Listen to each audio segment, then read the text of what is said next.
Welcome back to guys, आपके अपने YouTube channel ultimate physics and math में स्वागत है गाइज। आज हम बात करेंगे क्लास 12 के फिजिक्स का चैप्टर जो नंबर 9 है, ray optics and optical instrument के बारे में गाइज। ठीक है, तो सब इस चैप्टर में हम क्या पढ़ेंगे कि रे ऑफ लाइट के बारे में, जितने जिसका भी उसका रिफ्लेक्शन और रिफ्रैक्शन है उसके बारे में हम डिस्कस करेंगे गाइज। तो हम बात करते हैं रे ऑफ लाइट के बारे में। तो सबसे पहले हम पढ़ते हैं गाइस, रे ऑफ लाइट का जो रिफ्लेक्शन होता है वो हम पिछली क्लासों में भी पढ़ते आ रहे हैं, ज़्यादा इंपॉर्टेंट नहीं है यहाँ क्लास 12 के लिए, लेकिन फिर भी हमें आना चाहिए, इसलिए हम यहाँ पर पढ़ लेते हैं गाइस। तो रिफ्लेक्शन क्या होता है गाइस? रिफ्लेक्शन क्या होता है कि जब हमारी रे ऑफ लाइट होती है, यानी कि लाइट की जो रे होती है गाइस, जब किसी एक मीडियम से, यानी कि अगर किसी एक मीडियम में क्या कर रही है गाइस, वो ट्रेवल कर रही है गाइस। ठीक है, हमारी जो लाइट है वो क्या कर रही है, किसी एक मीडियम में ट्रेवल कर रही है और ट्रेवल करती हुई किसी एंडिंग पॉइंट पर आ जाती है गाइस। किसी क्या आ जाती है, किसी एंडिंग पॉइंट, उस मीडियम के एंडिंग या बाउंड्री पर आ जाती है, जहां से उसको क्या होता है, उसके बाद दूसरा मीडियम आ जाता है गाइस। ठीक है, यानी कि इस मीडियम से सेकंड, ये मान लो क्या है, हमारे पास फर्स्ट मीडियम है और एक सेकंड मीडियम है, यानी कि जब ये फर्स्ट मीडियम में ट्रेवल करती हुई उस बाउंड्री पर आ जाती है जहां से क्या होता है, सेकंड मीडियम स्टार्ट होता है, तो ये जो है हमारी जो ये लाइट है ये क्या हो जाती है, रिफ्लेक्ट हो जाती है, यानी कि वापस उसी फर्स्ट मीडियम में चली जाती है गाइस। ये वापस क्या करती है, उसी फर्स्ट मीडियम में चली जाती है, तो उसको हम क्या बोलते हैं गाइस, रिफ्लेक्शन बोलते हैं गाइस। उसको हम क्या बोलते हैं, रिफ्लेक्शन बोलते हैं गाइस। ठीक है, देखिए गाइस क्या है रे ऑफ रिफ्लेक्शन, जो हमारी है रिफ्लेक्शन क्या होता है कि व्हेन ए लाइट रे travel in a medium encounter A boundary जो लीडिंग इनटू ए सेकंड मीडियम, यानी कि जो बाउंड्री है जहां से क्या होता है, सेकंड मीडियम आ जाता है। ये फर्स्ट मीडियम है, ये सेकंड मीडियम है। ठीक है,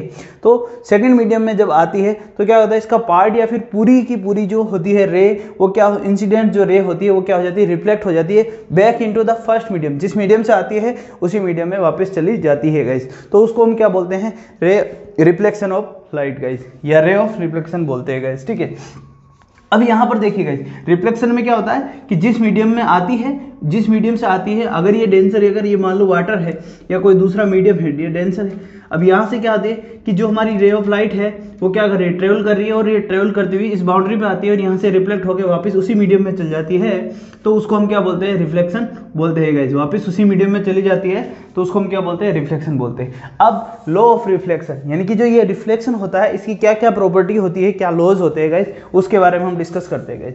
तो लॉ ऑफ रिफ्लेक्शन क्या कहता है कि गाइस, कि इसके अंदर यहाँ पर देखिए गाइस, ये जो नॉर्मल है, जो क्या है, इस सरफेस का नॉर्मल है, ये जो रिफ्लेक्टिव सरफेस है इसका नॉर्मल है। ठीक है, और ये क्या है, जो हमारी जो इंसिडेंस रे है, जो आ रही है हमारी इंसिडेंट रे है,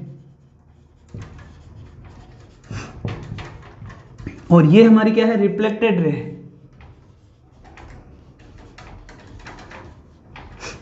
रिफ्लेक्टेड रे, जब इंसिडेंट रे आती है और जो बाउंड्री पर टकराती है वापस रिटर्न होती है, तो देखिएगा जो हमारे इस नॉर्मल के साथ जो एंगल थीटा बनाती है, इस नॉर्मल के साथ जो एंगल थीटा बनाती है, और रिफ्लेक्ट होने के बाद जो एंगल थीटा डैश बनाती है गाइस, जो एंगल थीटा डैश बनाती है, ये दोनों क्या होते हैं, हमेशा इक्वल होते हैं गाइस। तो लॉ ऑफ रिफ्लेक्शन क्या कहता है, लॉ ऑफ रिफ्लेक्शन कहता है कि angle of incident ray theta is equal to the angle of reflected जो है रिफ्लेक्शन एंगल थीटा डैश है, वो दोनों क्या होंगे, एक दूसरे के इक्वल होंगे, यानी कि जो थीटा होगा वो हमेशा इक्वल होगा किसके, थीटा डैश के। ये सब आप क्लास 10th में पहले ही आप पढ़ चुके हो, हम इसको एक बार रिवाइज कर देगा। ठीक है, सेकंड चीज क्या कह रहा है कि द इंसिडेंस रे, यानी कि जो इंसिडेंस रे है वो, और जो रिफ्लेक्टेड रे है वो, और जो हमारा नॉर्मल है, ये तीनों चीजें क्या है, एक ही प्लेन में है गाइस, क्या है, सेम प्लेन में है। ठीक है गाइस, ये तीनों चीजें जो क्या है, सेम प्लेन में होती है गाइस हमेशा। ठीक है, ये होता है, तो the incidence ray, the reflected ray and the normal to the reflecting surface are the coplanar, ये क्या है, कोप्लेनर, यानी कि तीनों क्या होती है, एक ही प्लेन पर होते हैं, एक ही साइड में होते हैं गाइस। ठीक है, यहाँ पर ये देखिए लॉ ऑफ रिफ्लेक्शन देख लीजिए, यहाँ पर हमारा ये खत्म होता है गाइस। नेक्स्ट हम आगे बढ़ते हैं गाइस, अगर हमारे पास कोई प्लेन मिरर है, अब हम बात करेंगे प्लेन मिरर की। प्लेन मिरर के बारे में जो हमारी इमेज बनती है वो किस तरीके से बनती है गाइस, यहाँ तक नोट कर लीजिए गाइस। नेक्स्ट टॉपिक है हमारा प्लेन मिरर। इमेज जो हमारी प्लेन मिरर बनाती है वो किस तरीके से बनती है गाइस।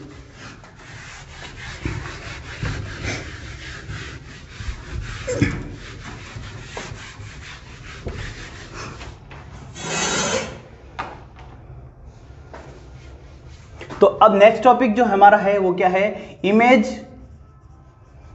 फॉर्मिंग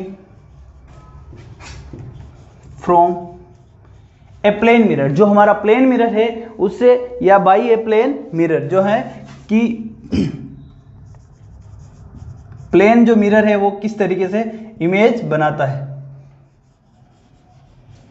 ठीक है, अब हम बात करते हैं गाइस। तो सबसे पहले हम देखते हैं प्लेन मिरर क्या होता है। गाइस ये कोई प्लेन जो ग्लास होता है उसके अगर एक तरफ हम क्या लगाते हैं, कोई भी पॉलिश लगाते हैं, एल्यूमिनियम या सिल्वर या एजी की जो हम लगाते हैं, कोटिंग कर देते हैं एक साइड में, उसमें क्या होता है पॉलिश लगा देते हैं। तो हमारी जो रे ऑफ रिफ्लेक्शन होता है हमारे पास क्या होता है कि ये मान लो कि हमारे पास एक क्या प्लेन मिरर है। अब इस प्लेन मिरर से हमारी जो इसमें इमेज बनेगी वो किस तरीके से बनेगी उसकी हम बात करते हैं गाइस। ठीक है, सपोज कीजिए कि एक प्लेन मिरर में क्या होता है, एक साइड में क्या होता है, ये कोटेड होता है। ठीक है, तो अब यहाँ पर हम देखते हैं गाइस, हमारे पास क्या है, एक ऑब्जेक्ट है। ठीक है, ये है हमारा, सपोज कीजिए ये क्या है, हमारे पास एक ऑब्जेक्ट है। अब इस ऑब्जेक्ट में ये पॉइंट है और ये बी पॉइंट है। ठीक है, सपोज कीजिए कि ये यहाँ इस प्लेन मिरर से यू डिस्टेंस पर है गाइस।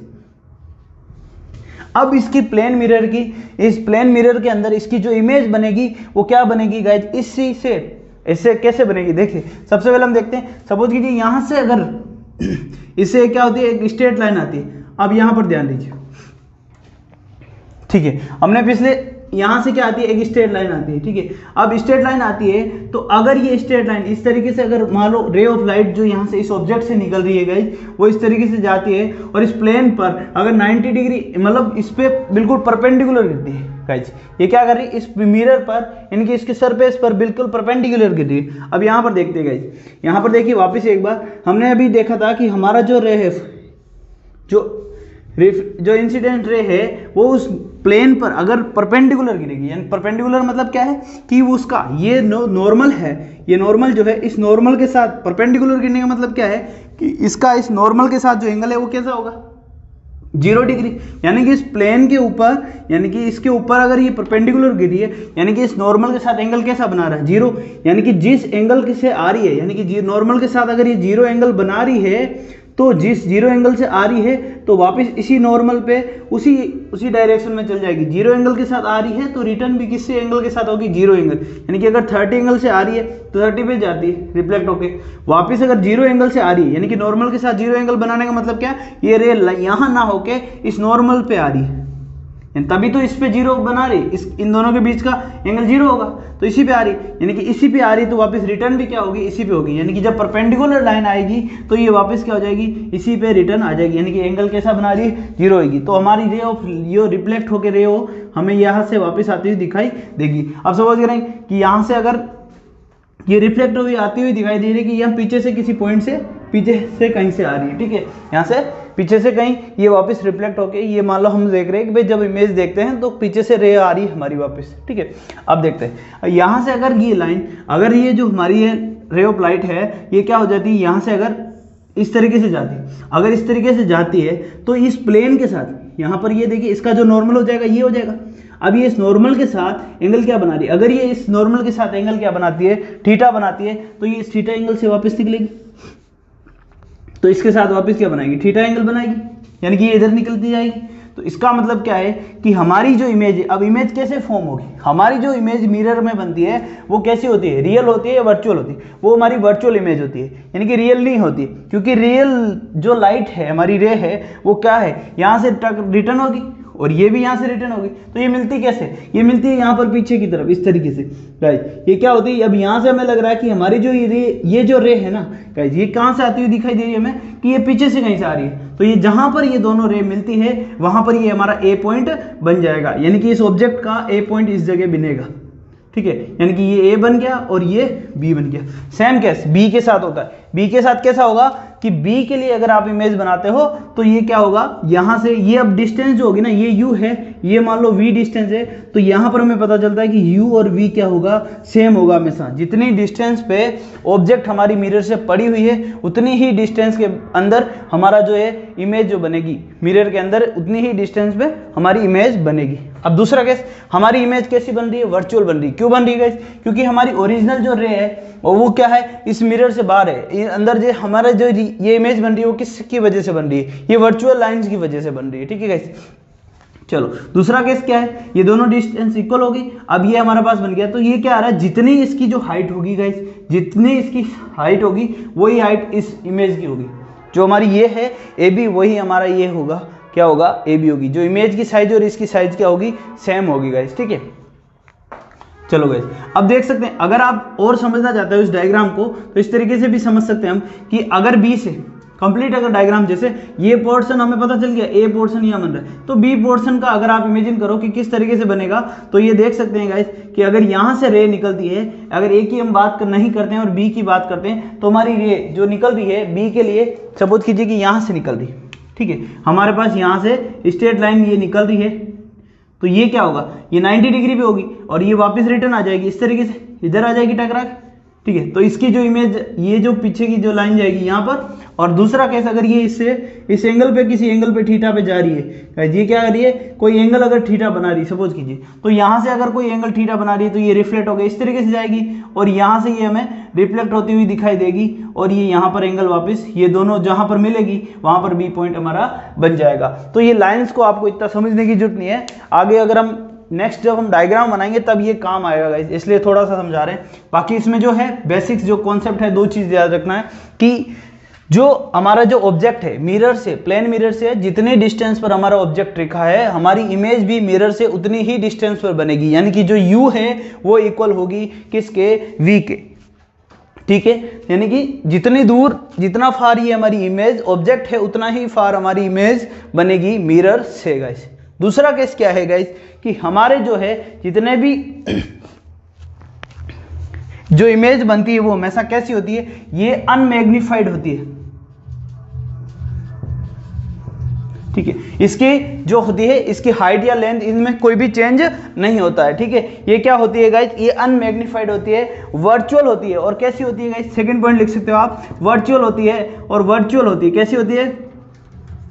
और तीसरा जी गाइस वर्चुअल होती है, और दूसरा हमें देख सकते हैं गाइस, ये जो होती है इसकी जो ब्राइटनेस होती है गाइस, इसकी जो ब्राइटनेस होती है वो क्या हो जाती है गाइस, कम हो जाती है ना।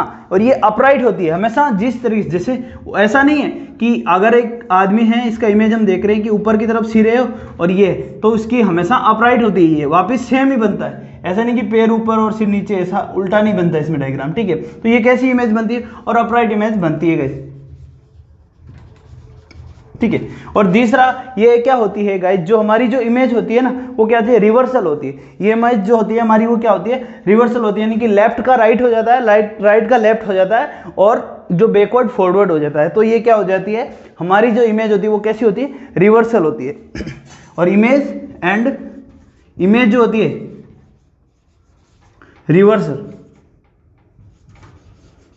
रिवर्सल का मतलब है कि लेफ्ट का राइट, राइट का लेफ्ट, ठीक है गाइस, है ना। तो लेफ्ट का राइट और राइट का लेफ्ट, अगर आप इमेज में देखेंगे तो लेफ्ट राइट, राइट लेफ्ट हो जाता है, ठीक है गाइस, ये हो जाता है, रिवर्सल होती है। और फॉरवर्ड बैकवर्ड ये चेंज हो जाता है गाइस, ठीक है। चलिए गाइस, तो यहां पर हमारा प्लेन मिरर के अंदर किस तरीके से इमेज बनती है और क्या दो कॉन्सेप्ट जो है हमारे बेसिक सी चीजें हैं वो हमें पता चल जाती है गाइस, ठीक है। अब हम बात करते हैं गाइस, अगर हमने मान लो सपोज कीजिए कि हमने क्या किया कि दो जो मिरर है उनको किसी एंगल के साथ रख दिया और उनसे बनने वाली नंबर ऑफ इमेजेस कितनी होगी उसके बारे में हम बात करते हैं गाइस। किस तरीके से, देखिए हमने क्या किया गाइस, दो मिरर लिए हैं और उनको हमने किसी एंगल थीटा पे एडजस्ट कर दिया गाइस। यहाँ पर देखिए हमने लिए दो मिरर, एक मिरर ये है, मिरर ए लिया, दूसरा मिरर हमने क्या लिया, एक मिरर बी लिया, ठीक है, ये एक मिरर बी लिया, और इनके बीच में कोई एंगल थीटा है गाइस, इनके बीच में क्या है, एंगल थीटा। और जो हमारी ऑब्जेक्ट है वो क्या है, यहाँ पर रखा हुआ है, हमारा जो ऑब्जेक्ट ओ है वो यहाँ पर रखा है। तो नंबर ऑफ इमेजेस कितनी बनेगी इन दोनों मिरर के बीच में, नंबर ऑफ इमेजेस हमारी कितनी बनेगी उसके बारे में हम बात करेंगे। Sorry guys. तो नंबर ऑफ इमेजेस के बारे में जब बात करते हैं तो इसमें क्या होता है कि अगर ये एंगल, देखिए यहां पर एंगल क्या है, तो नंबर ऑफ इमेजेस जो होती है n इक्वल टू होता है 360 अपॉन थीटा, 360 अपॉन थीटा होता है गाइस, ठीक है। लेकिन इस पर एक कंडीशन होती है कि अगर ये इवन या ओड जैसे कि नंबर आते हैं तो उस पर एक कंडीशन होती है कि अगर ये हमारा एंगल क्या होगा, एंगल अगर हमारा जो है मान लो थीटा जो है 60 डिग्री हुआ, सपोज कीजिए थीटा इक्वल टू 60 डिग्री है, तो नंबर ऑफ इमेज कितनी हो जाएगी, देखिए। तो अगर इवन नंबर होता है, और नंबर जो है इसमें क्या होगा, जो इसको डिवाइड करने से जो नंबर, जो हमारे नंबर ऑफ इमेजेस की आएगी इवन आती है, तो -1 कर देंगे guys. Angle theta equal to क्या है 60 डिग्री, तो n इक्वल टू कितना हो जाएगा 360 अपॉन क्या हो जाएगा गाइस 60 डिग्री, यहाँ से 0 से 0 कट जाएगा, तो ये आ जाएगा 6। तो नंबर ऑफ इमेज यहाँ पर क्या हो जाएगा थीटा, ये जो आ रहा ना गाइस नंबर ऑफ इमेज क्या हो जाएगा यहाँ पर n माइनस ये हो जाएगा number of images is equal to n minus 1, यानी कि ये हो जाएगा 6 माइनस 1 इक्वल टू 5। दूसरा केस क्या है कि अगर हमारे पास मान लो कि हम सपोज कीजिए कि हम लेते हैं कि हमारे पास जो नंबर ऑफ इमेज है या एंगल जो थीटा है वो कुछ ऐसा आ रहा है कि हमें जो है और नंबर मिल रहा है, ठीक है। सपोज कीजिए कि थीटा जो है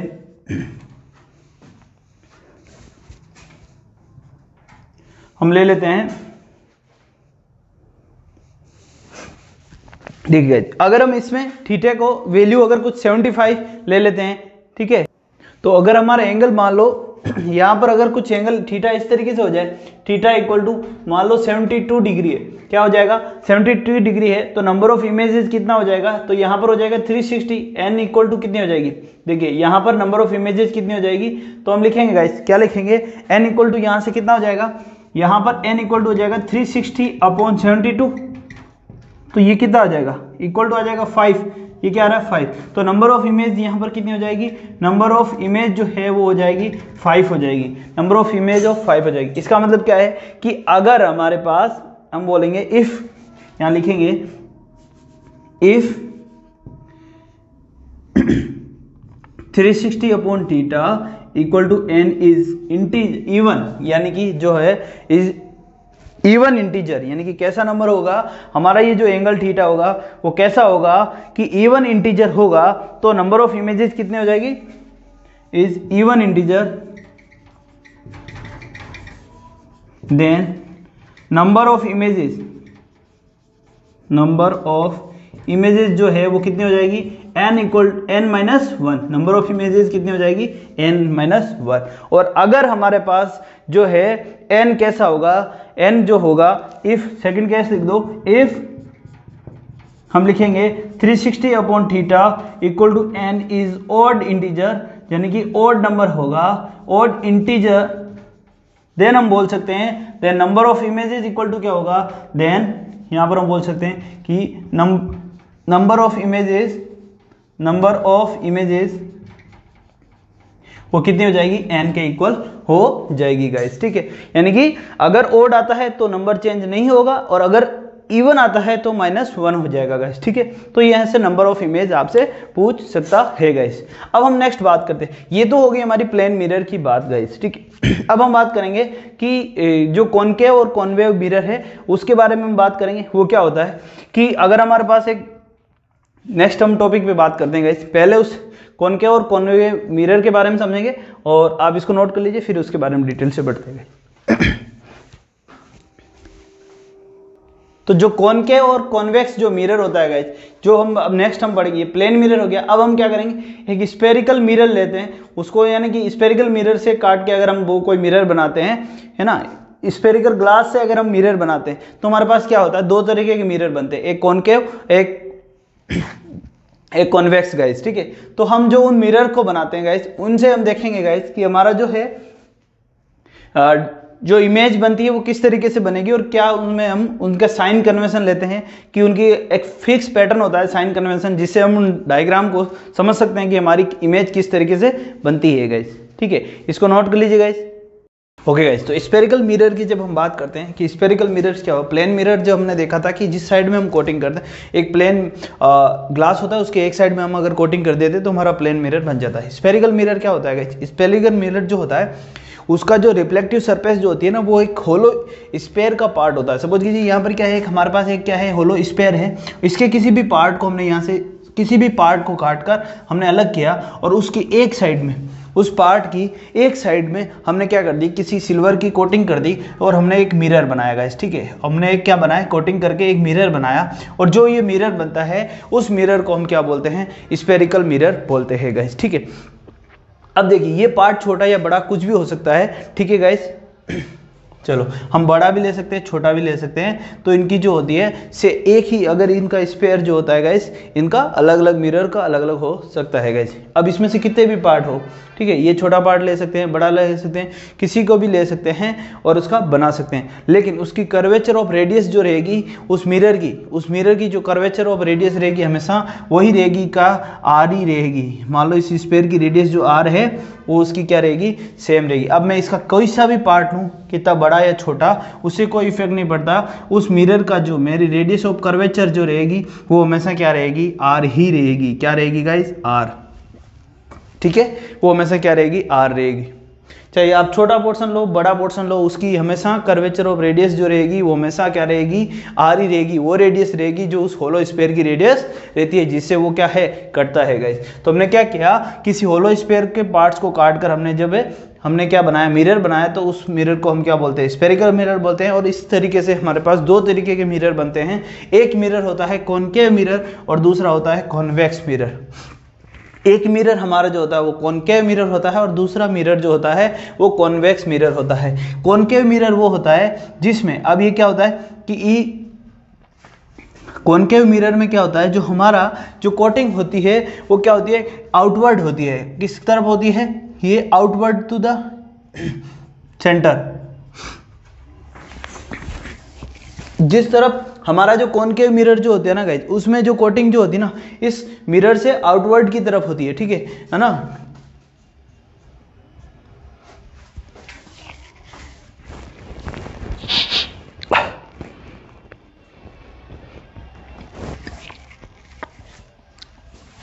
यानी कि आप बोल सकते हो, सॉरी गाइस,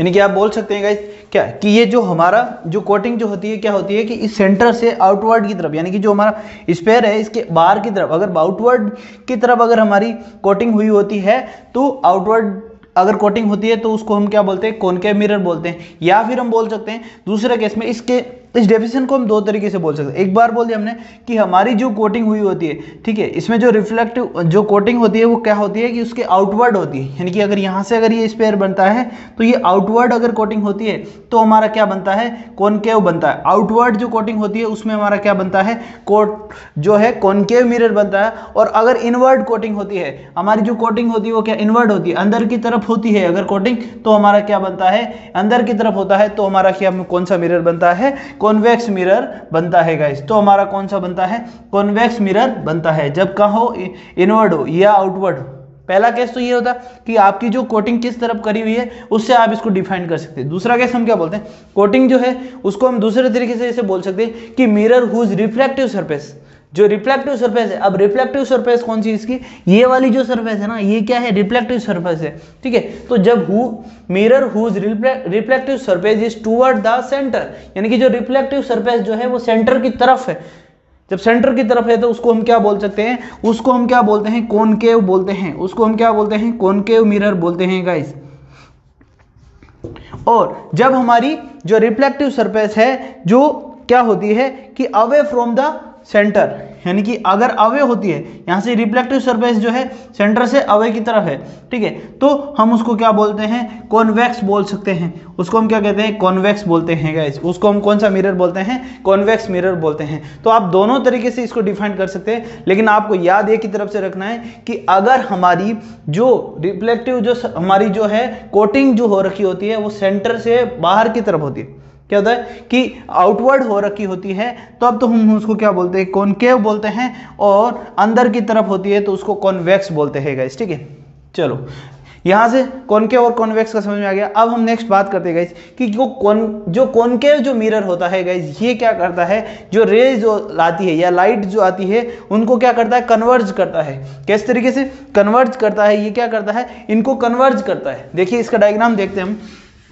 हमारा जो कॉनकेव जो मिरर होता है वो लाइट को क्या करता है गाइस, कन्वर्ज करता है। किस तरीके से, देखिए यहाँ पर हमारे पास सपोज कीजिए यहाँ पर हमारे पास क्या है, एक कॉनकेव मिरर है।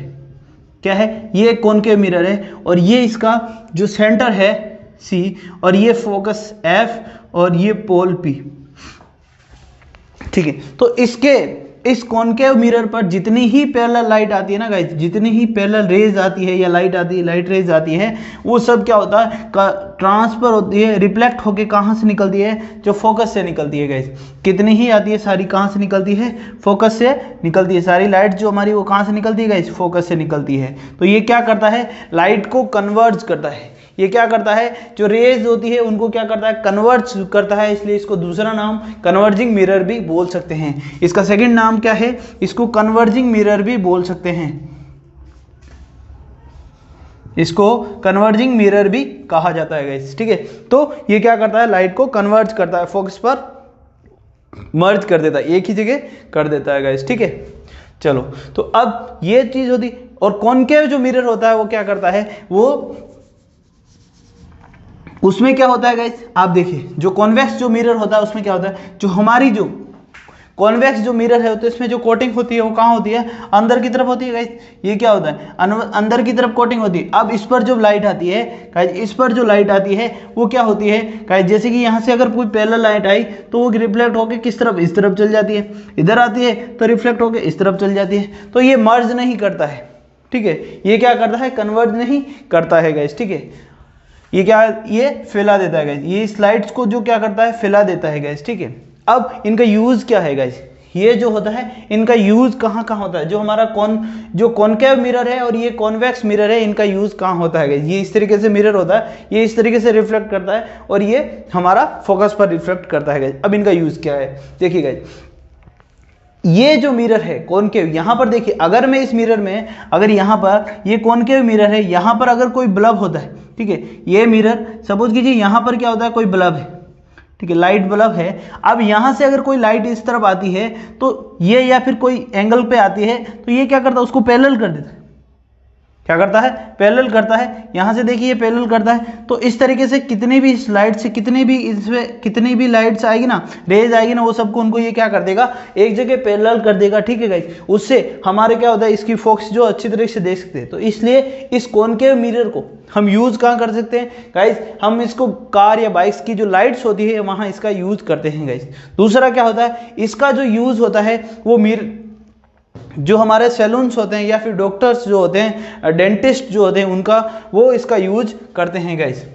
अब तीसरा केस ये है हमारा, ये कॉनकेव जो मिरर है ये कहाँ कहाँ यूज होता है, डेंटिस्ट के पास, और ये जो होता है लाइट्स में। ठीक है, और तीसरा ये जो कॉन्वेक्स जो मिरर है, कॉन्वेक्स जो मिरर है, कॉन्वेक्स मिरर का यूज क्या होता है। अब देखिए कॉन्वेक्स मिरर पे जो लाइट गिरने की जो जहाँ से इमेज से जो लाइट आती है, मान लो इमेज से जो लाइट आती है वो गिरने की प्रायोरिटी क्या होती है, ज़्यादा होती है। क्योंकि इसकी जो ये है कहाँ से, अगर यहाँ से मान लो यहाँ से कोई भी लाइट आती है ना तो ये उसको क्या कर देता है, रिफ्लेक्ट कर देता है। यहाँ से आती है तो इसका रिफ्लेक्ट कर देता है। इसको डायग्राम को देखिए ढंग से गाइज, यहाँ पर देखते हैं। जो गाड़ियों में जो मिरर यूज होता है ना गाइस, जो ड्राइवर साइड में जो गाड़ी में मिरर जो यूज होता है वो हमेशा कौन सा मिरर होता है, वो कॉन्वेक्स होता है। उसका रीजन देखते हैं क्यों होता है कि गाइस ये देखिए हमारे पास ये क्या है, एक प्लेन मिरर है।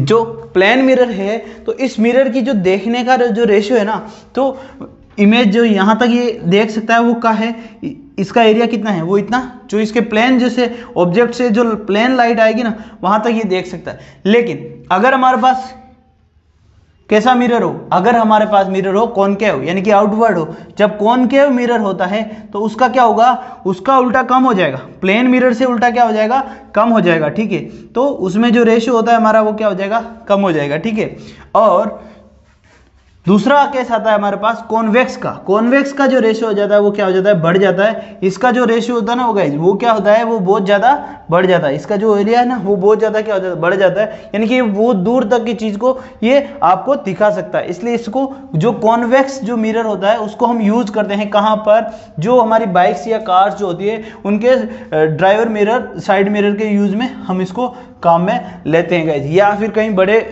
पहाड़ी में देखते हैं, कहीं बड़ा टर्न होता है तो वहाँ दूसरी साइड की गाड़ियों को देखने के लिए भी कॉन्वेक्स मिरर का यूज किया जा सकता है। तो गाड़ियों में हम कौन सा मिरर यूज करते हैं, कॉन्वेक्स मिरर यूज करते हैं, क्योंकि इसकी जो देखने की टेंडेंसी होती है वो क्या होती है, बहुत ही ज़्यादा वाइड होती है, तो इससे हमें आसानी से दिख जाती है चीज़, ठीक है।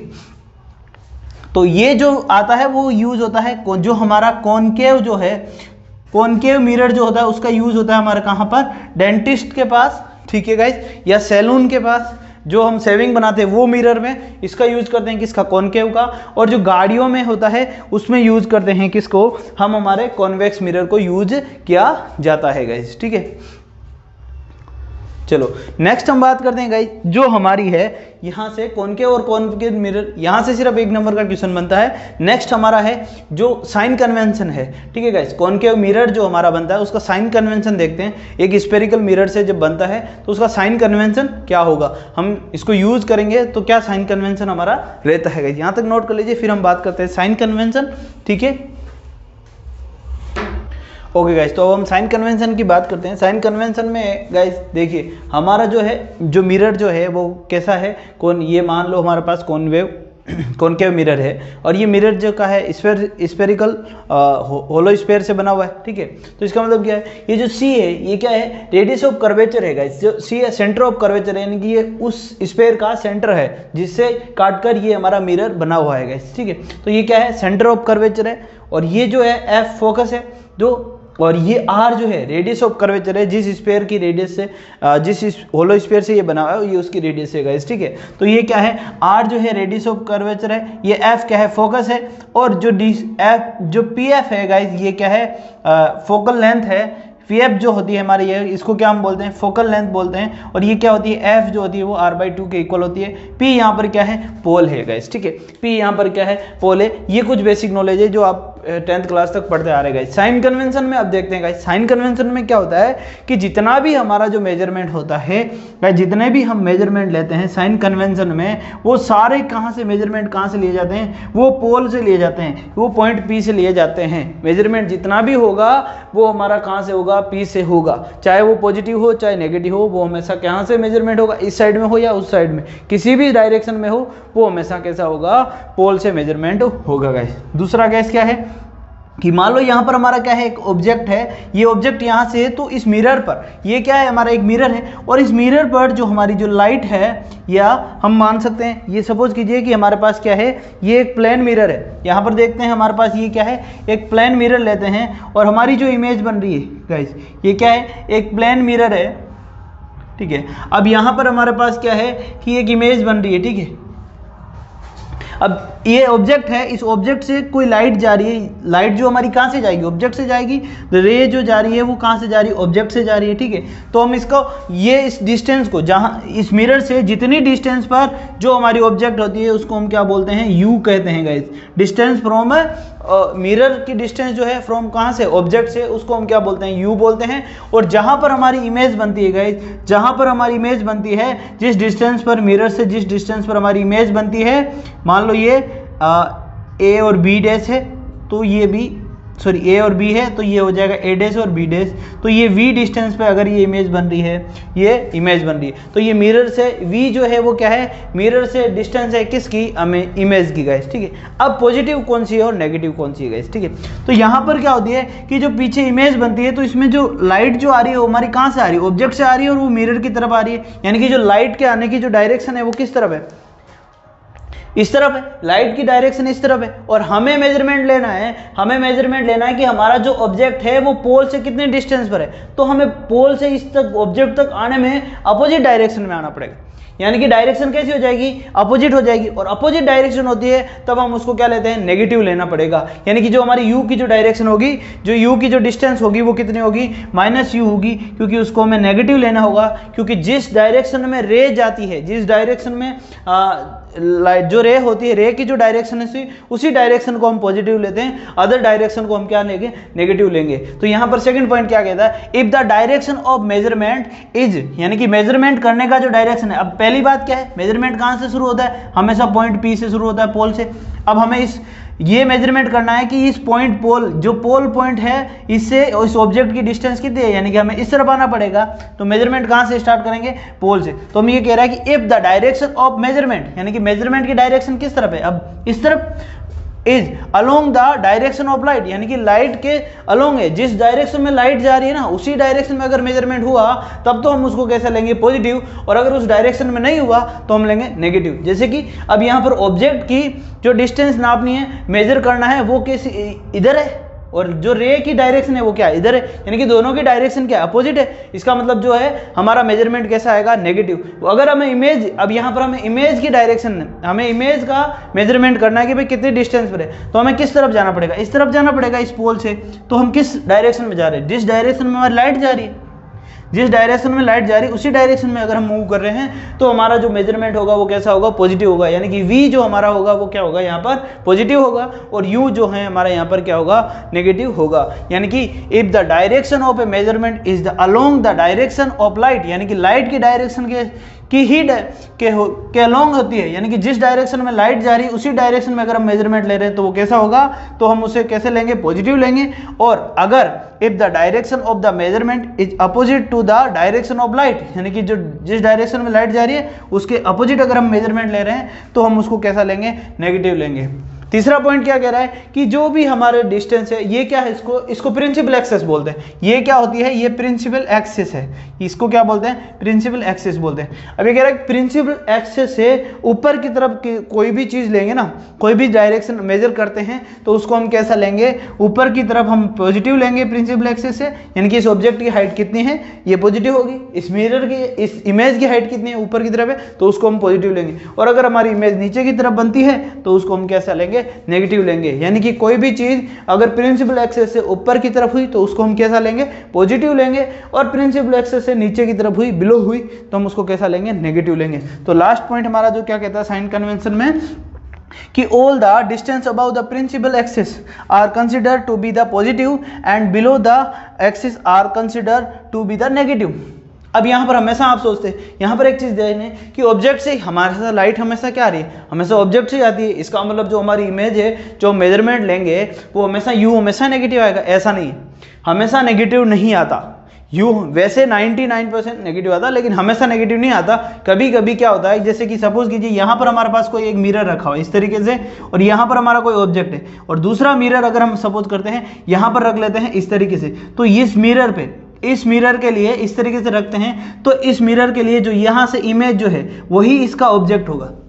ये जो इमेज बन रही है ना यहाँ पर, इसके लिए अब इस मिरर के लिए तो ये ऑब्जेक्ट है, यानी कि इस ऑब्जेक्ट से इस पर इमेज बन रही, लेकिन इस मिरर के लिए जो ऑब्जेक्ट है वो क्या है, ये इमेज जो है वो अब ऑब्जेक्ट हो गई। तो यहाँ पर फिर ये जो वी यू जो हो जाता है वो पॉजिटिव होता है। ये इसको हम बोल सकते हैं एक्सेप्शन है, हम इसको अलग तरीके से देखेंगे बाद में। अब यहाँ पर हमें साइन कन्वेंशन में इतना ही समझना है कि जहाँ से ऑब्जेक्ट, जैसे कि होता है लाइट हमेशा ऑब्जेक्ट से जाती है, ठीक है। अब यहाँ से जब लाइट जा रही है और हमारा मेजरमेंट कहाँ से होता है, पी से होता है, और हमें देखना है कि इस जो ऑब्जेक्ट की डिस्टेंस है वो पी से कितनी है, तो हमें इस तरफ आना पड़ेगा मेजरमेंट लेने के लिए, इस तरफ आना पड़ेगा। इसका मतलब लाइट तो उस तरफ जा रही है और हम इस तरफ आ रहे हैं, तो जिस तरफ लाइट जा रही है उससे अपोजिट आ रहे हैं, इसका मतलब हमारा जो मेजरमेंट होगी वो कैसी होगी, नेगेटिव होगी। और जिस तरफ लाइट जा रही है उसी तरफ अगर हम मेजरमेंट लेते हैं तो वो हमारी वो कैसी हो जाती है, पॉजिटिव हो जाती है। तो इसको हम बोलते हैं साइन कन्वेंशन के बारे में, ठीक है। ये है हमारा साइन कन्वेंशन। नेक्स्ट हम बात करते हैं रिलेशन बिटवीन जो हमारी है रेडियस, या हम मिरर फॉर्मूला बात कर लेते हैं, मिरर फॉर्मूले की,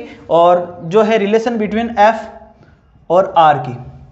एफ और आर का रिलेशन हम पहले देख लेते हैं, क्योंकि मिरर फॉर्मूले में इसको हम यूज करेंगे गाइस।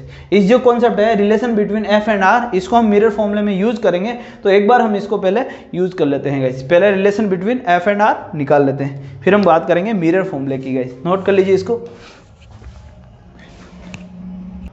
ओके गाइस, तो अब हम बात करते हैं रिलेशन बिटवीन रेडियस जो कर्वेचर होता है एंड एफ जो है हमारी फोकल लेंथ, उसके बारे में हम बात करते हैं गाइस। उसके बीच में जो रिलेशन है उसके बारे में हम बात करते हैं। तो यहाँ पर हमने क्या लिया गाइस, एक हमारे पास एक मिरर है जो है कॉनकेव मिरर है, ठीक है गाइस। तो यहाँ पर हमने देखा कि कॉनकेव जो मिरर होता है गाइस, उससे जो लाइट जो रिफ्लेक्ट होती है वो हमेशा कहाँ से निकलती है, फोकस से निकलती है, जो आप पिछली क्लास में देख चुके गाइस। तो यहाँ पर हमारे पास क्या है, एक ऑब्जेक्ट रखा हुआ है, और यहाँ से इस ऑब्जेक्ट से जो लाइट निकल रही है वो बी पॉइंट पे टकरा कर फोकस से वापस पास होती है गाइस, ठीक है। अब हमें देखना है, हमें रिलेशन निकालना है किसके, आर और एफ के बीच में, यानी कि radius of curvature and focal length of curvature. ठीक है, जो फोकल लेंथ है इसकी, हमें इसकी लेंथ की उसके बारे में हमें बात करनी है गाइस। तो हमें इस पास देखिए गाइस, ये है यहाँ से जो हमारी जो है रे ऑफ लाइट यहाँ से आई और ये इस तरीके से निकल गई। अब ये क्या है, नॉर्मल है, जो हमने सी पॉइंट से निकलता ना। अब देखिए किसी भी सर्कल पे हम बात करते हैं कि हमारे पास क्या है, कोई भी स्फेयर या सर्कल लेते हैं, उसके सेंटर से जो भी लाइन इसके स्फेयर से निकलेगी वो हमेशा क्या होती है, उस स्फेयर की ये जो पॉइंट होता है ना, उस पॉइंट का हमेशा क्या होता है, नॉर्मल होता है, परपेंडिकुलर होता है। तो यानी कि जो सेंटर से जो लाइन बी पॉइंट से होते हुए निकलेगी वो उसकी क्या है, नॉर्मल पॉइंट है। तो इसका मतलब क्या है, ये इसके पास आई एंगल बनाता है, रिफ्लेक्ट होकर आर एंगल बनाता है। तो हमें क्या पता है कि इसका मतलब क्या है, जो आई है वही कि इसके इक्वल आर के इक्वल होगी। यानी कि यहाँ से किसी भी पॉइंट पर अगर इस सेंटर से हम अगर लाइन डालते हैं तो उस पॉइंट पर ये क्या होगी, हमेशा परपेंडिकुलर होती है गाइस। तो इसका मतलब ये क्या है, इसका नॉर्मल है, इस लेंस का ये क्या है, नॉर्मल है। तो इसके ऊपर जो बनने वाले एंगल है ये क्या है, आई एंगल है और ये आर है। तो आई और एंगल आई इक्वल होता है हमेशा किसके, इक्वल होता है एंगल आर के, बाय लॉ ऑफ रिफ्लेक्शन, है ना। ये किसकी वजह से, बाय लॉ ऑफ रिफ्लेक्शन। अब ये वाला एंगल और ये वाला एंगल इक्वल है, क्यों इक्वल है, एंगल आई और ये आई इक्वल है। ठीक है, ये क्या है, एक दूसरे के पैरेलल लाइन को क्रॉस करती हुई लाइन बना ली, ये भी आई और ये भी आई होगा। ये आई होगा नहीं होगा, क्यों होगा, क्योंकि ये भी एंगल आई होगा और ये भी एंगल आई होगा। ये एंगल आई क्यों होगा, कि जब भी दो पैरेलल लाइन होगा, कोई दूसरी लाइन इस तरीके से क्रॉस में काटती है, जेड बनता है, तो वो दोनों एंगल एक दूसरे के क्या होते हैं, इक्वल होते हैं गाइस। ठीक है, चलो, तो एंगल आई इक्वल हो गया एंगल आई के। अब हम बात करते हैं गाइस, ठीक है, इसका मतलब क्या है, एंगल आई जो है वो इक्वल हो किसके, आर के। इसका मतलब क्या है यहाँ पर कि आई इक्वल टू आर दिया हुआ है, हमें पता है आई और आर इक्वल है और angle I equal to angle I है। चलो अब देखते हैं, यहां से ध्यान दें, हमें निकालना, अब हम बात करेंगे किसकी, हमें इसका और इसका रिलेशन निकालना है। तो हम इस ट्रेंगल की बात करते हैं, कौन सा ट्रेंगल, ट्रेंगल सी बी और एफ की। किस में बात करते हैं, इन ट्रेंगल सी बी एफ। अब हम बात करते हैं इन triangle C B F, C B और एफ। अब देखिए किसी भी ट्रेंगल में हम देखते हैं गाइस, किसी भी ट्रेंगल में आप यहां पर देखिए, एक ट्रेंगल की प्रॉपर्टी होती है, अगर अपोजिट साइड, यानी कि एक ट्रेंगल है, इस ट्रेंगल के अगर ये एंगल और ये एंगल दोनों इक्वल है, ये एंगल और ये एंगल दोनों इक्वल है, तो इनके अपोजिट जो साइड होती है वो भी इक्वल होती है। यानी कि अगर ये एंगल 60 डिग्री और ये भी एंगल 60 डिग्री है, तो ये वाली लाइन, ये ए बी और सी है, तो इसका मतलब क्या है, ए बी और जो बी सी है, यानी कि इस एंगल के अपोजिट लाइन कौन सी है, ये वाली, और इस एंगल के अपोजिट कौन सी है, ये वाली। तो ये दोनों लाइनें भी, ये जो दोनों साइड्स है वो साइड भी क्या होगी गाइस, वो दोनों साइड्स जो है वो क्या होगी, इक्वल होगी। क्या होगी, साइड जो है वो इक्वल होगी।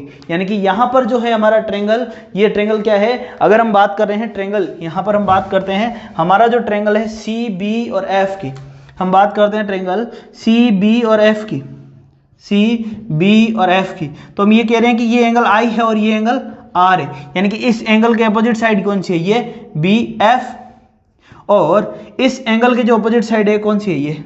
यानी कि ये दोनों साइड जो है वो क्या है, एक दूसरे के इक्वल है, क्योंकि आई है इक्वल किसके, आर के। तो यहां से हम क्या बोल सकते हैं, जो सी एफ है वो इक्वल है किसके, बी एफ के। जो सी एफ है हमारा, यहां पर हम बोल सकते हैं कि हमारा जो है वो किसके है, बी एफ के इक्वल है, ये। ठीक है, तो हम बोल सकते हैं कि यहां से सी एफ जो है वो इक्वल है किसके, बी एफ के। ठीक है गाइस, जो हमारी सी एफ है वो इक्वल है किसके, बी एफ के। इसको हम लिख सकते हैं 1, और यहां पर आप रीजन लिख सकते हो कि अपोजिट एंगल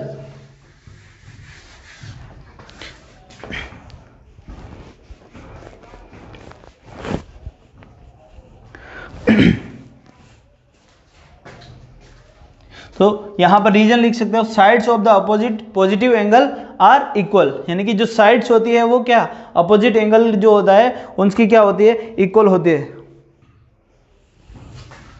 साइड्स जो होती है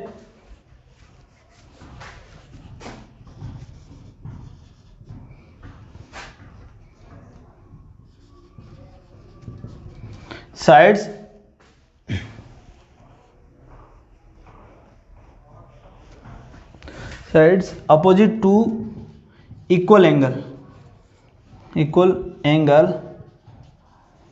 are equal.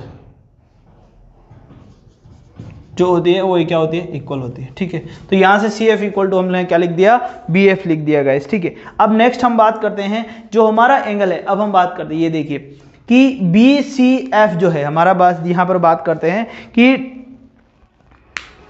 B C F जो है वो क्या है, एक आइसोलेटेड ट्रायंगल है ना गाइस। ठीक है, अब नेक्स्ट बात करते हैं फॉर बी। अगर हमारा बी जो है, ये पॉइंट जो बी पॉइंट है, मान लो ये जो हमारा जैसे एंगल ऑफ ये है और यहाँ पर ये अगर बी पॉइंट जो है ये क्या है, पी पॉइंट के बिल्कुल पास में होता है। अगर बी पॉइंट पी पॉइंट के बिल्कुल पास में होता है तो ये देखिए ये सी बी और ये जो है एफ जो बी है, ये जो है सी पी, ये जो दोनों लाइन होगी, या फिर आप बोल सकते हो ये एफ जो बी है, या फिर एफ बी और एफ सी, यानी कि ये लाइन अगर ये पॉइंट यहां पर होता कहीं पास में इसके नजदीक में, तो जो एफ बी है और एफ पी है वो दोनों क्या हो जाएगी, इक्वल हो जाएगी। यानी कि दोनों के बीच की, अगर बी और पी पॉइंट के बीच की अगर डिस्टेंस हमारे पास क्या होती है, कम होती है, तो हम उसको क्या बोल सकते हैं कि ये दोनों लाइन्स को हम क्या बोल, सेम ले सकते हैं। हम क्या ले सकते हैं, दोनों लाइन को हम क्या ले सकते हैं, सेम ले सकते हैं। अब यहां से हमें क्या पता चल गया, ट्रायंगल जो ट्रायंगल सी बी एफ जो है वो कैसा है, एक आइसोलेटेड ट्रायंगल है, इज एन आइसोलेटेड ट्रायंगल। अब बात करते हैं, देखिए गाइस यहां पर देखिए, इफ जो बी और पी के पॉइंट की जो डिस्टेंस है,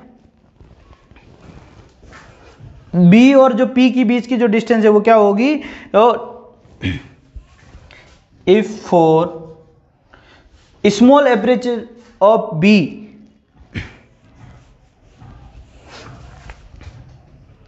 स्मॉल ऑफ पॉइंट पी जो पॉइंट पी है, अब इन दोनों के बीच का जो है पॉइंट बी जो है वो, और उसका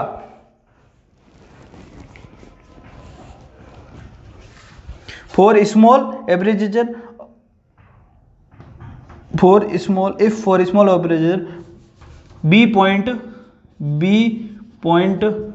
जो बी पॉइंट है वो क्या है, जो is very close to the point P, B point is very close to the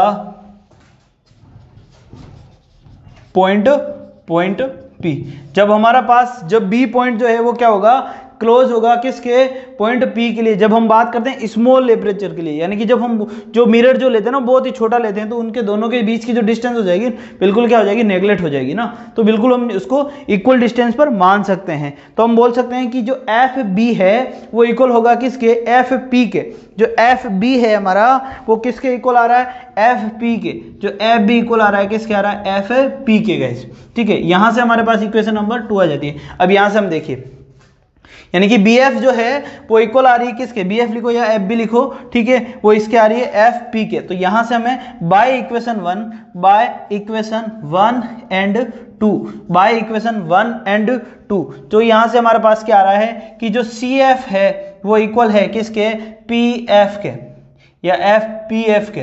जो पी एफ के इक्वल आ रहा है, जो सी एफ है वो इक्वल आ रहा है किसके, पी एफ के। यानी कि ये वाली डिस्टेंस और ये वाली डिस्टेंस दोनों आगे क्या एक दूसरे के इक्वल आ गई गाइस। जो सी एफ है वो इक्वल आ गई किसके, पी एफ के। सी एफ इक्वल आ गई किसके, पी एफ के। और जैसे ही ये इक्वल आती है तो हम बोल सकते हैं गाइस क्या, कि जो हमारी है सी पी जो है सी पी होगी वो किसकी होगी, C F plus P F. यानी कि सी पी इक्वल हो जाएगी सी एफ और पी एफ, जो दोनों एक दूसरे के यहाँ से क्या है, इक्वल है गाइस। जो सी एफ और पी एफ है वो दोनों एक दूसरे के क्या है, इक्वल है। तो हम इसको लिख सकते हैं कि पी एफ, तो ये हो जाएगा P F plus P F equal to C F. और सी एफ जो है हमारे पास ये कितना है गाइज, हमारे पास ये है आर गाइज, तो ये हो जाएगा आर गाइज और ये हो जाएगा 2pf गाइज। तो यहाँ से pf इक्वल टू अगर हमें निकालना है, pf इक्वल टू r/2 आ जाएगा गाइज, जिसको हम बोल सकते हैं क्या, f बोल सकते हैं गाइज। तो रिलेशन हमारे पास मिल गया। आपसे पूछा जाए relation between r and f तो हम इस तरीके से निकाल सकते हैं गाइज। ठीक है गाइज, चलो तो रिलेशन हमारा क्या आया कि जो f जो डिस्टेंस है, यहां से हमें क्या डिस्टेंस मिली कि ये जो डिस्टेंस है ये कितनी है, r/2 है। यानी कि f जो है वो इक्वल होगी किसके, r/2 के। तो relation between R and F हमने यहाँ तक नोट कर लिया गाइस। अब हम बात करते हैं मिरर फॉर्मूले की गाइस। देखिए क्लास 10th में हमारे पास मिरर फॉर्मूले का जो डेरिवेशन होता है वो बहुत ही इंपॉर्टेंट हो जाता है, लेकिन क्लास 12th के लिए 10+2 के लिए आपके पास जो मिरर फॉर्मूला होता है वो उसका डेरिवेशन इतना इंपॉर्टेंट नहीं होता है। उसका फॉर्मूला बेस्ट न्यूमेरिकल पूछ सकता है आपसे, फिर भी हम एक बार उसका डेरिवेशन कर लेते हैं मिरर फॉर्मूले का। ठीक है गाइस, यहाँ तक नोट कर लीजिए। ओके गाइस, तो हम मिरर फॉर्मूले के लिए बात करते हैं। हमने क्या किया गाइस, हमने एक क्या लिया है, एक कॉनकेव मिरर लिया है गाइस। ठीक है, उसके ऊपर हमने एक ऑब्जेक्ट लिया है जो कि उससे मान लो किसी डिस्टेंस u पर डिस्टेंस है। ये जो क्या है हमारा जो ये हमारा जो मिरर है वो इससे किसी डिस्टेंस कहाँ पर है, ये ऑब्जेक्ट लिए है हमने। ये ऑब्जेक्ट जो है ए बी ऑब्जेक्ट है वो पोल P से इस तरफ है, क्योंकि इस ऑब्जेक्ट से जो लाइट जाएगी वो किस तरफ जाएगी, इस तरफ जाएगी। यहाँ से ऑब्जेक्ट जो है लाइट इस तरफ जाएगी, ये इस तरह। ठीक है, यहाँ से हमारे पास गई लाइट जो है वो किसकी लाइट गई, ऑब्जेक्ट की। अब ये जो लाइट है ये रिफ्लेक्ट होके कहाँ से निकलेगी गाइस, ये जो लाइट है हमारी वो रिफ्लेक्ट होके निकलेगी कहाँ से, फोकस से गाइस। ये जो लाइट है हमारी, अब ये जो लाइट है हमारी वो रिफ्लेक्ट होके निकलेगी कहाँ से, फोकस से। ठीक है, तो वो हमारी जो है वो रिफ्लेक्ट होके कहाँ से निकलेगी गाइस, ये फोकस से निकलेगी गाइस। ठीक है, रिफ्लेक्ट होके जो हमारी लाइन निकली वो कहाँ से निकली, फोकस से गाइस। ठीक है, हम कह रहे हैं कि जो हमारा ऑब्जेक्ट है वो कितने P पॉइंट से कितने डिस्टेंस पर है, U डिस्टेंस पर है। कितना डिस्टेंस पर है, U डिस्टेंस पे है।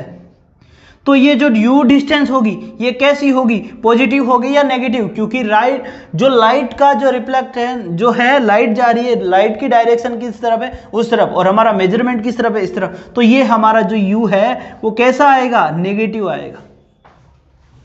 ठीक है, ठीक है गाइस। चलो दूसरे केस हम बात करते हैं। अगर हमारे यहां से इस ऑब्जेक्ट में ए पॉइंट से हमारी एक लाइट जो है यहां से जाती हुई वो पॉइंट P तक जाती है। ठीक है, वो कहां जा रही है, इस पॉइंट P पर।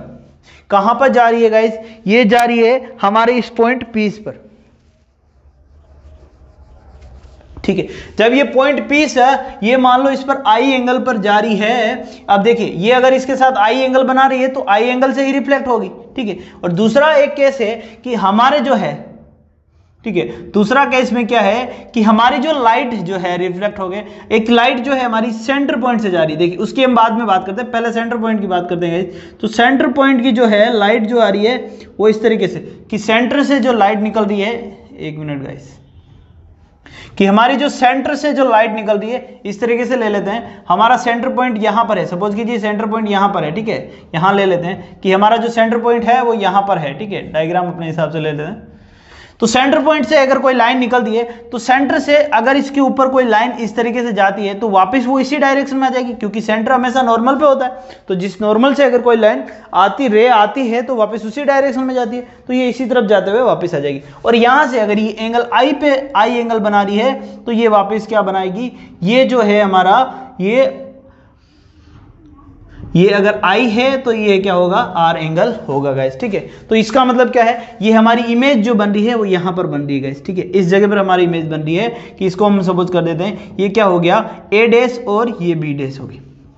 ठीक है, अब देखिए यहां से जो लाइट है इस तरीके से जाएगी और इस तरीके से रिफ्लेक्ट होकर आएगी। ठीक है, यहां पर अब इमेज बन रही है, तो ये जो ऑब्जेक्ट था हमारा उसकी डिस्टेंस थी -u यहां से यहां तक। ठीक है, और इमेज जो कितनी डिस्टेंस पर बनी, हमें सपोज करते हैं कि हमारी जो इमेज है वो कितने डिस्टेंस पर बनी, v डिस्टेंस पर बनी। कितने डिस्टेंस पर, v डिस्टेंस पर। लेकिन कैसी आएगी, वो भी नेगेटिव आएगी, क्योंकि हमारी इमेज क्या है, इस डायरेक्शन में बन रही है गाइस। तो इधर P पॉइंट से इस तरफ आएंगे, यानी कि जिस डायरेक्शन में रे जा रही है उसके अपोजिट आ रहे हैं, तो हमारा मेजरमेंट कैसा हो जाएगा, यहाँ पर नेगेटिव हो जाएगा। ये तो हुआ साइन कन्वेंशन से, और किस तरीके से हमारी इमेज बनती है उस तरीके से। ठीक है, अब हम बात करते हैं गाइस कि हमारे पास एक ट्रायंगल बन गया। यहां पर देखिए ट्रायंगल बन रहा है, हमें मिरर फॉर्मूला निकालना है। तो ये तो हमें पता गया कि हमारा जो ऑब्जेक्ट है, जो इमेज बन रही है वो इस तरीके से बन रही है कि रे लाइट ऑब्जेक्ट से जो लाइट जा रही है वो इस तरीके से निकल रही है और इस तरीके से हमारी इमेज बन रही है गाइस। अब हम बात करते हैं कि हमारे पास सपोज कीजिए कि ट्रायंगल है। कौन सा ट्रायंगल है, यहां पर हम बात करते हैं एक ट्रायंगल है, ये इस तरीके से देखिए, जो हमारा एक इस तरीके से ट्रायंगल बन रहा है, इस तरीके से हमारे पास एक ट्रायंगल बन रहा है। ये क्या ट्रायंगल बन रहा है, सॉरी, इस तरीके से हमारे पास ट्रायंगल बन रहा है। ट्रायंगल कौन सा बन रहा है, ये है हमारे पास A, ये B और ये पॉइंट C, और ये हमारे पास A डैश और ये जो है हमारा पॉइंट है बी डैश, ये वाला ट्रायंगल बन रहा है। कहाँ पर बन रहा है गाइज, इसको आप यहाँ पर देख सकते हैं, ये वाला इस डायग्राम में ये वाला ट्रायंगल यहाँ पर बन रहा है। कहाँ बन रहा है, ये जो ट्रायंगल है इस ट्रायंगल की हम बात कर रहे हैं, अभी इस ट्रायंगल की बात कर रहे हैं, ठीक है, ये वाले ट्रायंगल की हम बात कर रहे हैं गाइज, ठीक है। अब इस ट्रायंगल में हम देखते हैं गाइज, ये 90 डिग्री है, ये 90 डिग्री है, ठीक है, और ये जो है इक्वल है, ये भी इक्वल है, यानी कि सारे एंगल इसमें क्या है, इक्वल है। यानी कि अगर ये तीनों एंगल सिमिलर है, मतलब एंगल एंगल एंगल फॉर्मूले से, यानी कि ये क्या हो रहा है हमारे पास, ये जो दोनों ट्रायंगल्स है, ये छोटा वाला बड़ा वाला ट्रायंगल और ये छोटा वाला ट्रायंगल, दोनों क्या है, सिमिलर है, दोनों क्या है, सिमिलर है, क्योंकि तीनों एंगल इसमें क्या है, इक्वल है। और जब भी दो एंगल इक्वल हो जाते हैं इसका मतलब क्या है, तीसरा एंगल भी इसका क्या होगा, इक्वल होगा। चलो, तो एंगल एंगल से आपका ये जो है क्या हो रहा है कि ये दोनों ट्रायंगल जो हो रहे हैं एक दूसरे के क्या हो रहे हैं गाइस, सिमिलर हो रहे हैं। तो हम बात कर रहे हैं in triangle ABC, in triangle ABC and जो दूसरा ट्रायंगल है हमारा वो क्या है, A डैश B डैश और C का। गाइस वो क्या है हमारा triangle A dash B dash और C का, ठीक है, R, ठीक है, R सिमिलर, ये कैसा ट्रायंगल है, सिमिलर ट्रायंगल है, ठीक है, बाय एंगल एंगल एंगल फॉर्मूले से, ठीक है।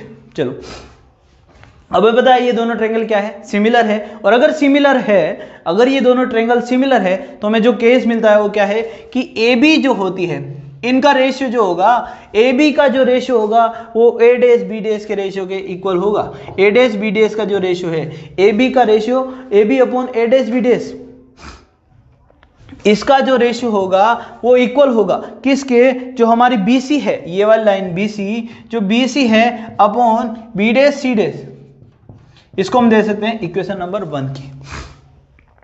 नेक्स्ट बात करते हैं हम, नेक्स्ट ट्रायंगल लेते हैं, दूसरे ट्रायंगल की जब हम बात करते हैं कि जो A, B और P ट्रायंगल जो है हमारा, अब हम बात कर रहे हैं कौन से ट्रायंगल की, जो हमारा ये ट्रायंगल है, अब हमारा जो ट्रायंगल है ये वाला A, B और P की, इस ट्रायंगल की जब हम बात करेंगे, ये वाला जो ट्रायंगल है हमारा, इसकी बात करते हैं,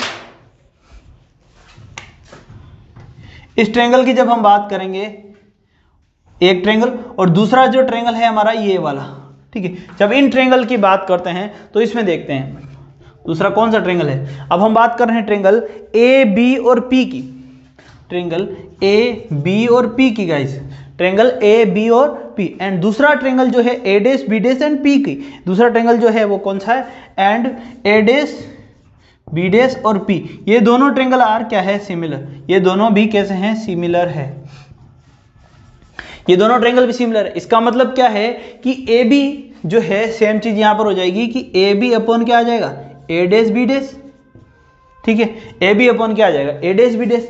अब दूसरा केस क्या आ रहा है कि जो हमारा है BP जो है लाइन क्या है, जो BP लाइन है वो, ये वाली BP लाइन है वो सिमिलर हो जाएगी किसके, जो B डैश P डैश, इसको हम दे देते हैं इक्वेशन 2 का। तो इक्वेशन 1 और इक्वेशन 2 से हम यहां पर लिखेंगे बाय इक्वेशन 1 एंड 2।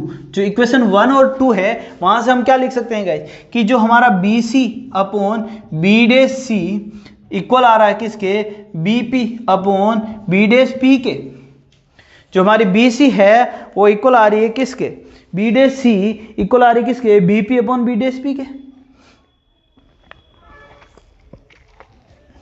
ठीक है गाइस।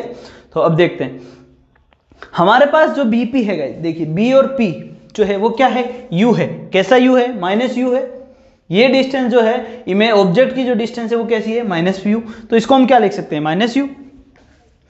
और जो BC है, अब BC ये डिस्टेंस जो है, अब हमें नहीं पता ये BC डिस्टेंस है ये कितनी है हमें नहीं पता, लेकिन हमें पता है ये पूरी U है और ये इतनी सी जो है वो क्या है, V है। यानी कि आप देखिए यहां से BC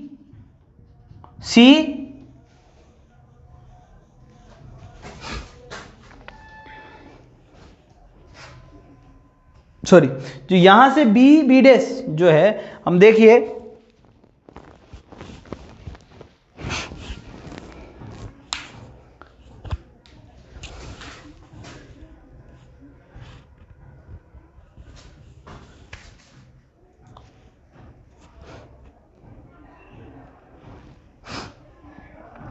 एक, यहाँ से ये डिस्टेंस जो है u है और ये डिस्टेंस हमें नहीं पता, और ये जो c dash b dash distance है ये भी हमें नहीं पता। हमें क्या चाहिए, हमें डिस्टेंस चाहिए कौन सी, यहाँ पर BC डिस्टेंस चाहिए, यानी कि ये वाली डिस्टेंस चाहिए गाइस, ठीक है। तो इसको हम क्या करते हैं, इसको हम टुकड़ों में करते हैं गाइस। यहाँ से देखिए, ये डायग्राम में देखिए एक बार, इसको हम क्या करते हैं, पार्ट्स में लिखते हैं। तो इस डायग्राम में B, C और P, जो हमारा तीसरा पॉइंट P है, यहाँ पर देखते हैं एक बार B, C और P। अब अगर इस फॉर्म में हमें ये बता देगी ये डिस्टेंस PC जो होती है वो क्या होती है, R होती है, और BP जो है हमारे पास क्या है, U है। तो क्या मुझे ये BC चाहिए तो मैं U माइनस R लिख सकता हूँ, नहीं लिख सकता हूँ, U माइनस R लिख सकता हूँ, यानी कि मैं BC अगर मुझे चाहिए तो मैं लिख सकता हूँ BP माइनस CP। यानी कि मुझे अगर BC चाहिए तो BC को मैं क्या लिख सकता हूँ, BC इक्वल टू मैं लिख सकता हूँ BP माइनस CP। इस तरीके से लिख सकता हूँ, नहीं लिख सकता हूँ। तो मैं क्या करूंगा, इसको इन चीजों को पार्ट्स में लिख के मुझे इनकी वैल्यू निकालनी है गाइस। अब हम क्या निकालेंगे, इसकी वैल्यू। तो देखते हैं गाइस इसको किस तरीके से लिखते हैं। यहाँ पर इसको, अब देखिए यहाँ पर देखते हैं, हम इस चीज लिखते हैं कि जो हमारी BP है वो कितना है, ये जो है -u है। तो ये तो हमारे पास आ गई -u, ठीक है। यहाँ से आगे कर लेते हैं कि BP जो है वो कितना है, BP मैं इसको एक बार इस तरीके से लिख देता हूँ, B dash P equal to, equal में लिखता हूं जो BC है, BC को मैं क्या लिख सकता हूं, BP माइनस मैं लिख सकता हूं CP अपॉन जो B डैश C है, B डैश C जो डिस्टेंस है उसको हम क्या लिख सकते हैं, यानी कि हमारे पास B डैश जो C है उसको हम लिख सकते हैं कि CP माइनस हम लिख सकते हैं B dash C, CP minus हम लिख सकते हैं B डैश C। तो इसको हम लिख सकते हैं कि इसका हो जाएगा ये CP minus B dash P, ठीक है। तो इस तरीके से लिखते हैं। तो BP कितना है, ये BP जो है हमारे पास कितना है, माइनस का U, और ये B डैश P है वो कितना है, माइनस का V, इक्वल टू ये BP कितना है हमारे पास, ये है माइनस का U माइनस यहाँ से CP कितना हो जाएगा, ये जो CP है वो कितना है R, ये कैसा है, माइनस का R, तो ये आ जाएगा माइनस का R अपॉन नीचे क्या है, CP जो है वो क्या है, माइनस का R minus B dash P, ये B डैश P है, B डैश P ये कितना है, माइनस का V, तो ये माइनस का V हो गया, ठीक है गाइस। तो V से U ये तो हो जाएगा, ऊपर क्या जाएगा, माइनस का U, तो ये हो जाएगा माइनस का, ये तो हो जाएगा U upon V equal to, इसको हम लिख सकते हैं क्या, ये हो जाएगा U प्लस R अपॉन ये हो जाएगा माइनस का R प्लस V गाइस। यहाँ तक आगे बात समझ में। नेक्स्ट देखते हैं, अब हम क्या करते हैं, इनको क्रॉस मल्टीप्लाई कर लेते हैं गाइस। हम क्या करते हैं, इसको क्रॉस मल्टीप्लाई करते हैं, तो ये आएगा minus UR plus UV equal to UV plus VR, ठीक है। अब देखिए, सॉरी ये माइनस का UR यहाँ पर है, तो हमने क्या किया है,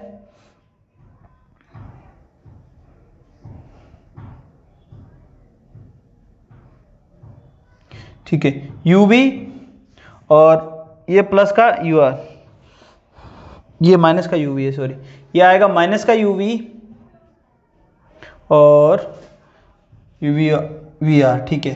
तो यहां से क्या हो गया, अब देखिए यहां से, तो ये हो जाएगा 2UV equal to VR plus UR, ठीक है, या फिर UR प्लस VR लिख सकते हो। अब हम क्या कर रहे हैं, इस पूरी इक्वेशन को हम डिवाइड कर रहे हैं, डिवाइडेड बाय UVR से,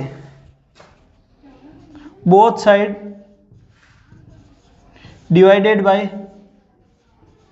UVR से, UVR से जब डिवाइड करेंगे तो ये आएगा 2UV अपॉन क्या आ रहा है, UVR इक्वल टू हो जाएगा V upon R upon UVR plus UR upon UVR, UV और R। अब देखिए यहाँ पर, यहाँ तक देखिए गाइस, अब ये क्या आ जाएगा, UV से UV कट गया, यहाँ पर UR से UR कट गया, और यहाँ पर VR से ये क्या है, VR से VR कट गया, और यहाँ पर UR से UR कट गया।